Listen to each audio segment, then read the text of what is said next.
इस कहानी की शुरुआत होती है फ्रांस से। उस समय फ्रांस के राजा नेपोलियन बोनापार्ट थे। नेपोलियन बोनापार्ट फ्रांस के राजा 1804 में बने थे और 1821 में इसका पतन हो गया था। फ्रांस के पतन होने का कारण था रूस का आक्रमण। रूस ने आक्रमण कर दिया था। खैर, ये एक अलग बात है। हम कहानी पर आते हैं और कहानी पर आने से पहले नमस्कार, आदाब, सत श्री अकाल। आप देख रहे हैं प्रदीप स्टोरी। आपका स्वागत है मेरे चैनल में, और आप मेरे चैनल पर पहली बार आए तो चैनल को सब्सक्राइब कर लीजिए। फ्रांस का एक अखबार था जिसका नाम था लाम मसलजिस। उसका नाम लॉम मसलिस इसलिए रखा गया क्योंकि फ्रांस का नेशनल एंथम भी यही है। जिसे भारत का राष्ट्रगान, राष्ट्रगीत होते हैं भारत में, वैसे वो फ्रांस में हुआ करते थे। इसका मतलब ये था कि कोई भी शाही परिवार के खिलाफ लिखा करता था तो नेपोलियन बोनापार्ट के कई भाई बहन थे और वो उस अखबार को पढ़कर एतराज़ किया करते थे, क्योंकि वो जब भी लिखता इस शाही परिवार के खिलाफ ही लिखता। खैर, ये एक बात हो गई। अब 1869 में एक खबर छपती है। वो अखबार नेपोलियन बोनापार्ट के परिवार की खबर होती है। इसमें कुछ महिलाएं भी थी और इस खबर से उन्हें ऐतराज़ होता है। अब चीफ एडिटर ने अपने सबसे काबिल पत्रकार को बुलाया और शाही परिवार से समझौता करने के लिए भेजा। वो पत्रकार बहुत कोशिश करता है पर बात नहीं बनती है। कई बैठक की जाती हैं पर सारी बैठकें असफल हो जाती हैं और बात नहीं बनती। साल भर का समय यूं ही बीत जाता है पर शाही परिवार और पत्रकार के चीफ एडिटर और पत्रकार महोदय के बीच कोई बात बन नहीं पाती है।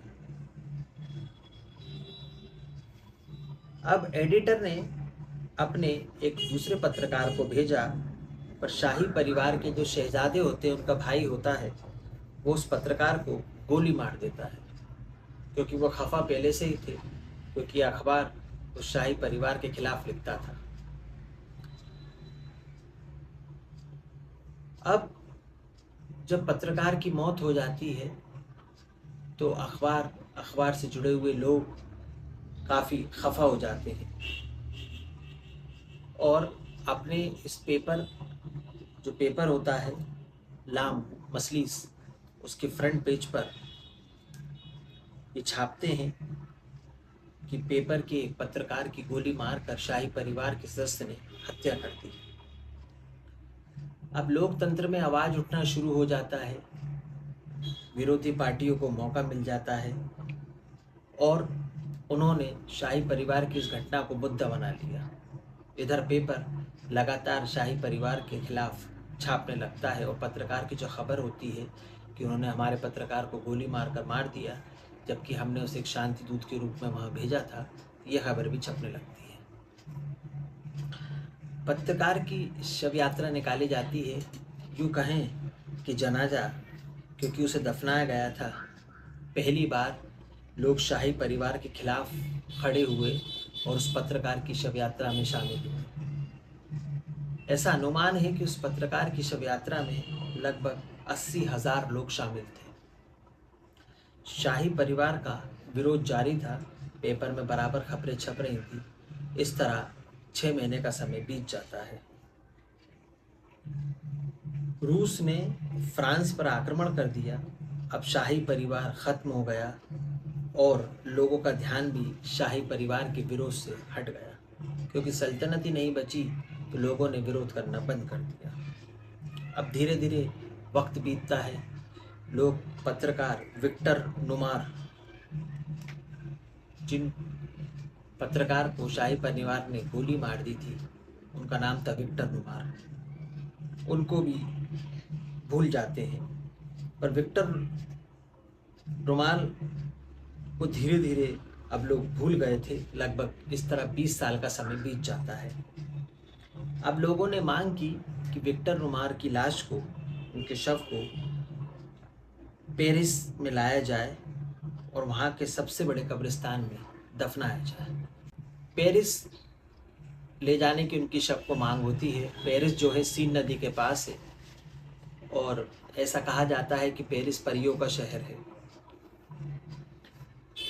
विक्टर के ताबूत को वहाँ से निकाला जाता है और पेरिस के सबसे बड़े कब्रिस्तान पेरिसीन में उसे दफनाया जाता है।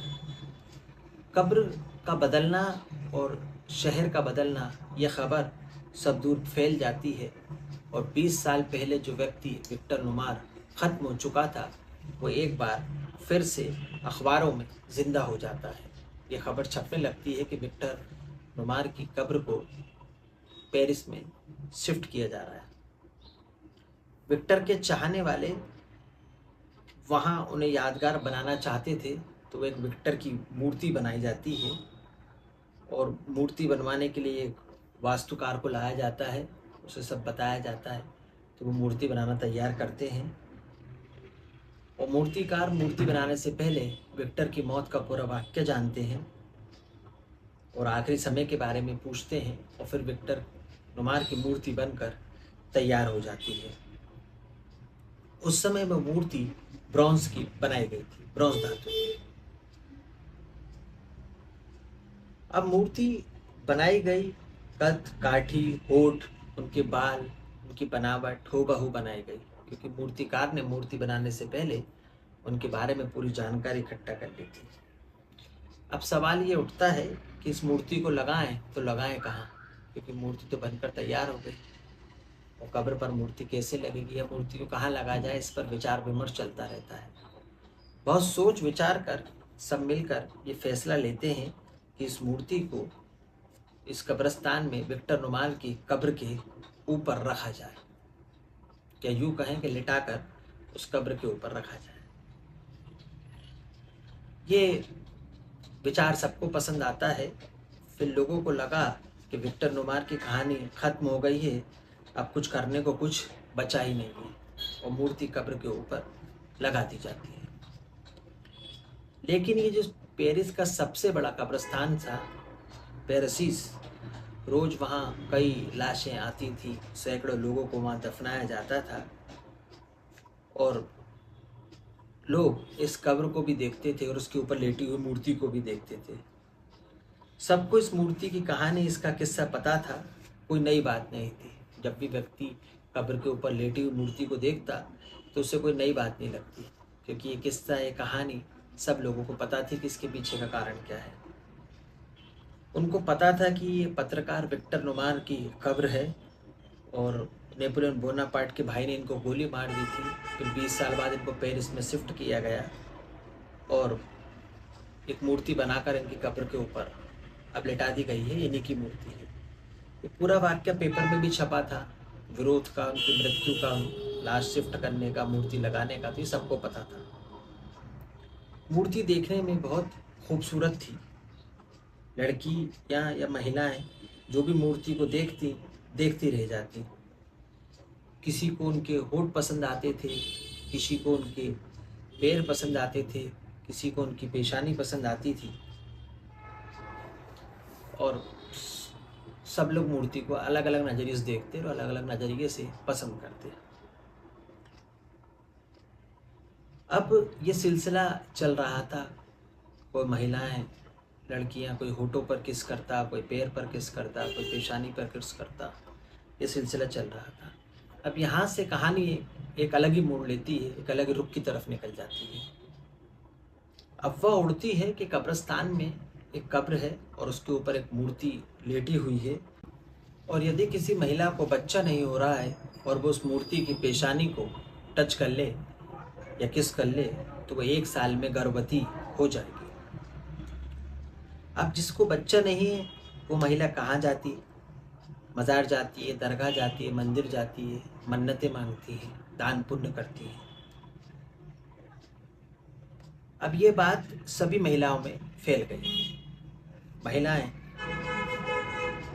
कब्रिस्तान में जाती और विक्टर नुमार की मूर्ति के पास जाकर पेशानी को किस करती, उनके होठों पर किस करती, और उनको उम्मीद जाग गई थी कि अब वो माँ बन जाएंगी। लोगों की भीड़ लगने लगी और अब जब भी भीड़ लगती नई नई बातें निकल कर सामने आती, और ऐसा सच भी होने लगा था। यदि आपको माँ बनना है तो आप मूर्ति को किस करें, प्रेमी ना मिल रहा हो तो मूर्ति को किस करें। कोई सीधे पैर पर किस करता, कोई उल्टे पैर पर किस करता, कोई होठों पर किस करता। अब ऐसी अफवाह उड़ने लगी थी कि यदि बाएं पैर को आप किस करोगे तो आपको जुड़वा बच्चे होंगे, लिप्स और दोनों पैरों पर किस करोगे तो आपको आपका खोया हुआ प्रेमी मिल जाएगा, और यदि आप पेशानी पर किस करेंगे तो महिला 1 साल में गर्भवती हो जाएंगी, और जिसकी औलाद नहीं है उसे औलाद मिल जाएगी।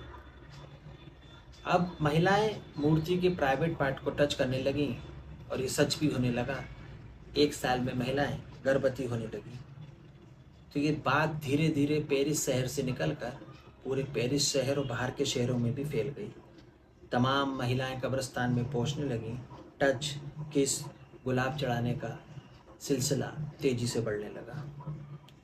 अब ब्रॉन्ज की जो मूर्ति थी, उसके होठ, उसकी नाक, उसकी पेशानी किस करने के कारण वहाँ से सफ़ेद होने लगी। अब 2004 में जिस मूर्तिकार ने ये मूर्ति बनाई थी, उससे पूछा गया कि मूर्ति को बचाने का उपाय बताइए, तो उसने कहा कि मूर्ति के चारों तरफ एक दीवार खड़ी कर देते हैं जिससे कोई मूर्ति को टच ना कर सके। अब काफ़ी तादाद में महिलाएं वहाँ पहुँच रही थी अपनी उम्मीदें लेकर, तो वो दीवार नहीं थी, वो महिलाओं की उम्मीद के सामने एक दीवार खड़ी हो गई थी।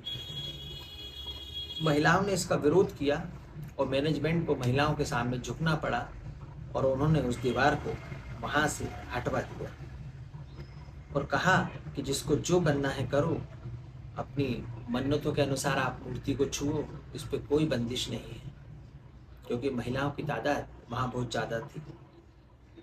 अब इस कहानी का दूसरा पहलू भी है। इस कहानी का दूसरा पहलू ये है कि जानकारों ने इसे अफवाह बताया क्योंकि साइंटिफिक तौर पर, वैज्ञानिक तौर पर इसका कोई प्रमाण नहीं था, और दूसरी ओर महिलाओं की एक लंबी कतार थी जिनको पूरा विश्वास था, और मनी मन वो खुश होती थी क्योंकि किसी ने औलाद पाई, किसी ने अपना साथी पाया, किसी ने अपना प्रेमी पाया। अब 2 पार्ट एक साथ चल रहे थे। जिसको बच्चा हुआ वो अपने बच्चों को लेकर वहाँ पर आती, जिसको जीवन साथी मिला वो अपने जीवन साथी को लेकर वहाँ पर आती, जिसकी शादी हुई वो वहाँ पर अपने मंगेतर को, अपने पति को लेकर आती, थैंक्स के रूप में वहाँ पर गुलाब चढ़ाती। ये सब चल रहा था कि विक्टर नुमार की कब्र पर हज़ारों लोगों को विश्वास था, और हज़ारों लोग उस पर अंधविश्वास करते थे कि ये बात सच है, मूर्ति को टच करने से ऐसा होता है, पर इसका कोई वैज्ञानिक प्रमाण नहीं था। ये कहानी 1891 से चालू हुई और 2004 तक ये सिलसिला चला। आज हम 2024 में हैं। ना तो विज्ञान के पास कोई इसका प्रमाण है कि ये घटना सच्ची नहीं थी, और लोगों के पास उनकी आस्था का प्रमाण है कि ये घटना सच्ची थी। जिसने भी उस मूर्ति को जिस तरह से छुआ, जो उसकी मंशा थी वो मंशा उसकी पूरी हुई। जिसने होठों को छुआ उसकी वो मान्यता पूरी हुई। जिसने पेशानी को, गुप्तांग को छुआ, टच करा, वो महिलाएं गर्भवती हो गई, वो अपने बच्चों को लेकर आए। ये पेरिस के सबसे बड़े कब्रिस्तान पेरिसिल कब्रिस्तान की कहानी मैंने आपको सुनाई, और ये कहानी पत्रकार विक्टर नुमान की थी। इस कहानी को सुनाने का उद्देश्य किसी के अंतरात्मा, मान सम्मान या उसके विश्वास को ठेस पहुंचाना नहीं है, बल्कि आपको एक किस्सा जागरूक करना था, आपको बताना था। आपके इस कहानी के बारे में क्या विचार है मुझे कमेंट से बताइएगा। कहानी अच्छी लगी तो लाइक करें, चैनल को सब्सक्राइब करें और अन्य लोगों तक भेजें ताकि कहानी उनको मिल सके।